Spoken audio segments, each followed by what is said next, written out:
Okay, great win for our football program. I'm sure it was a very entertaining game for the fans. A lot of angst and anxiety in the first half. We had them all the way, but no, we made countless mistakes that led to touchdowns and scores for them in the first half, and then got it to a two-score game, and they come right out and run a fly sweep, one play, 75 yards. So.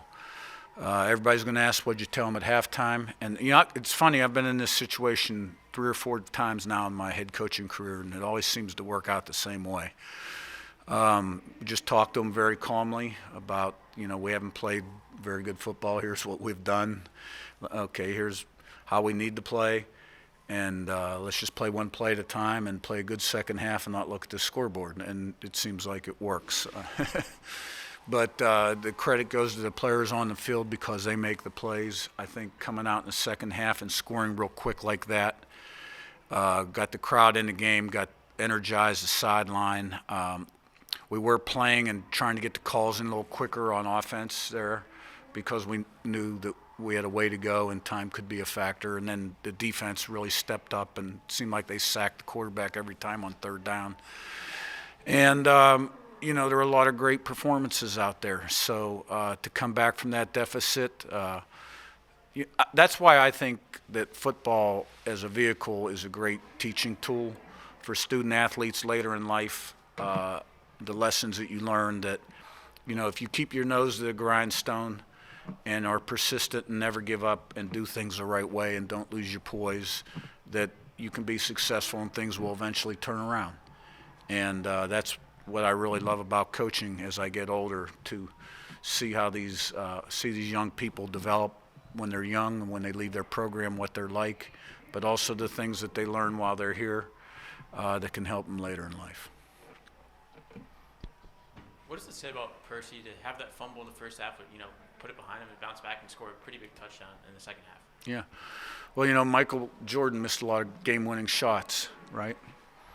So, like he said, you miss every shot you don't take. And, things happen out there on the field. They got good players too, and I think that guy stuck his helmet right on the ball.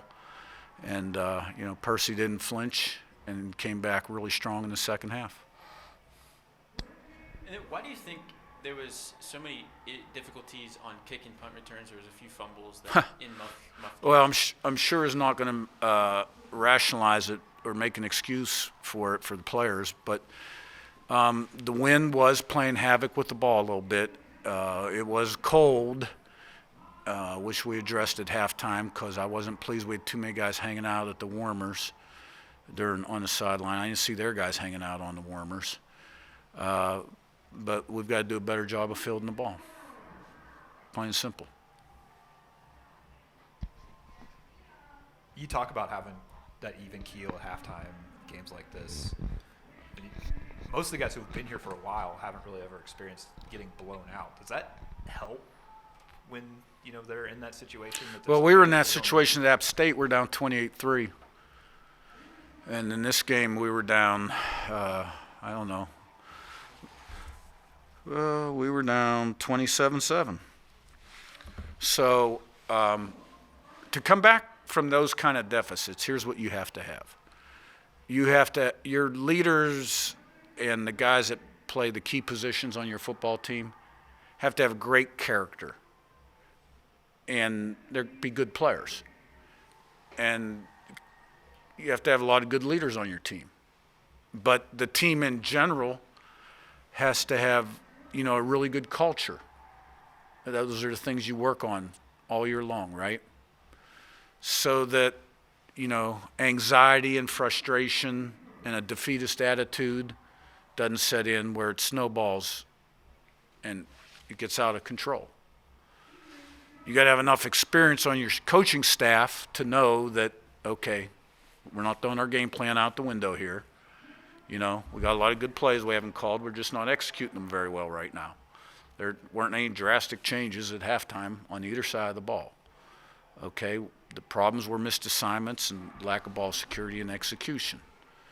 So, and then when you go out there and you score that quickly in the second half and everybody's all jacked up, right? and defense gets a 3 and out, then here we go. So, and, there's a championship culture here, has been for a long time. And I give our players a lot of credit. How much energy did the defense kind of give the sideline? It was 17-7, and Georgia State had the ball at the 5-yard line after the fumble on special teams and made Georgia State settle for that field goal. Yeah. I felt the energy more in the second half. That was more like great job defense. You know what I mean? Kind of stop the bleeding, the flow of the blood a little bit. And then we'd go and score, and okay. And then they come right back and hit that fly sweep. So, entertaining game. It's a great win. It's a great win. How much of the sideline could you see kind of getting that energy from the fans as they were starting to get back into it in the second half? And we all work together. Fans, sideline, players, we all feed off each other. And that's what's great about our fans. Now our students were gone today for Thanksgiving, but normally this game would have been a sellout. And this place gets really, really loud, and it makes it hard for the opposition when they're on offense, and they get behind our team, and that's why we won so many games. That's why we were, 46-2 up until the Marshall game. So now I guess we're 47-3 in the last 7 years. So we got a great thing going here, but it takes a lot of work from a lot of people to make it happen, and a lot of great loyal supporters. How big has a guy like Devin Cole's been the past 2 weeks? He had the pick last week where he kind of stripped it away from the receiver, and then today forcing the fumble. Yeah, great story there. You know what he is? He's a competitor. That's a guy that will fight you till the very end. Came here as a walk-on from Norfolk State, right? And, didn't get off to a great start in the classroom, so I sat him down, removed him from the team from spring practice so he could focus in on his grades. He rebounded. He does great. Waited his turn. He's been playing rover, and now he's got a chance to play corner, and he's made 2 huge plays in a row.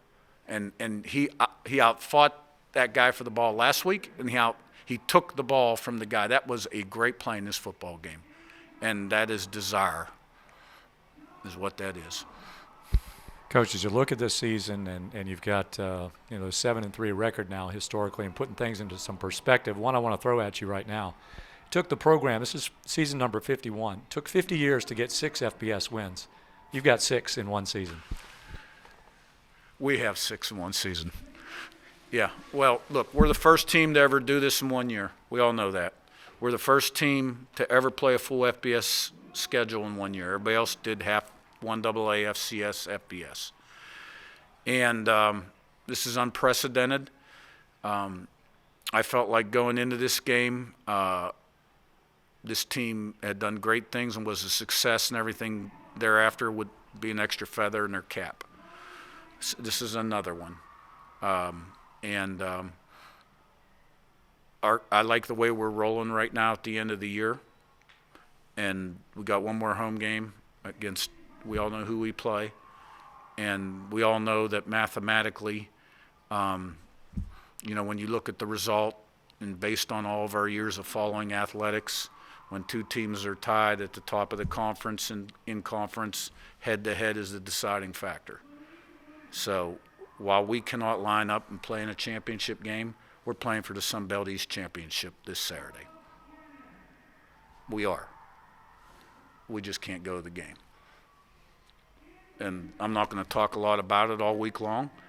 I'll talk about our opponent, what we need to do, and I've got a lot of respect for that football team and that head football coach. So, but we're going to enjoy this one tonight. You were able to get Cromwell back at defensive end today, and he seemed to be all over the backfield. What is it like to see him come back off the edge? Where, most of the year he's back on the interior just because of the losses you guys have. Yeah, that's a great thing about him. He can play inside or outside, depending on who the opponent is. His snaps may vary, and gives us depth at more positions. Uku's also been playing boundary and field. Jalen Green's been playing more. And the exciting thing about that is he's got another year here.